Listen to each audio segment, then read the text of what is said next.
నీ అవ్వ ఎంత జల్ది వద్దామన్నా ఇవాళ లేటే అయిపోయాయి కదా ఆఫీస్ కు. ఇక సార్లేమో ఎందుకమ్మా గింత లేట్ అయింది ఇవాళ, ఒకవేళ రోడ్ల మీద ఎక్కువ ట్రాఫిక్ ఉంటే మెట్రో రైలుకు రావచ్చు కదా అని గుస్సా అయిండు. కానీ నేను చెప్పుకోలేని బాధ ఏంటంటే ఆ మెట్రోకి వద్దామని వెళ్తేనే గింత ఆలస్యమైంది. నేనే కాదు ఇవాళ మెట్రోకి ఆఫీస్ పోదామని వెళ్ళిన వాళ్ళందరిది గిదే బాధ.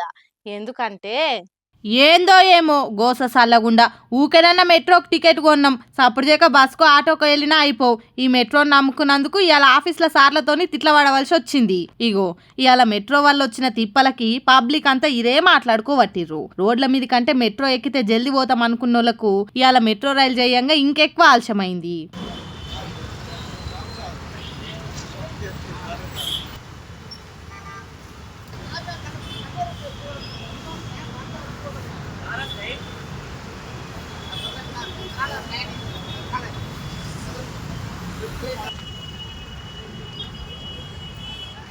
పొద్దుగాల 7 గంటల నుంచి 8 దాకా హైటెక్ సిటీ నుంచి అమీర్పేట్ దిక్కు ఒక్క మెట్రో రైలు కూడా రాలేదు. అసలే అది మంచి ఆఫీస్ టైము. అందులో గంటకు మీదనే రైలు ఆగిపోయేసరికి ఆఫీసులకు పోవాల్సిన వాళ్ళందరికీ చాలా ఆలస్యమైంది. మళ్ళీ ఎందుకు ఇట్లా అని అందరు మాట్లాడుకునేసరికి సిగ్నలింగ్ వ్యవస్థల సాంకేతిక సమస్యల వల్లనే సేవలు ఆపవలసి వచ్చింది అని క్లారిటీ ఇచ్చింది హైదరాబాద్ మెట్రో. ఈ ముచ్చట తెలవంగానే జర నిమ్మలమైన పబ్లిక్ ఆఫీస్ వాళ్ళకి మెసేజ్లు చూపించుకొని తిట్ల పాలు కాకుండా తప్పించుకుర్రు. ఇక ఇప్పుడైతే మళ్ళా మెట్రో మామూలుగానే నడుస్తుంది.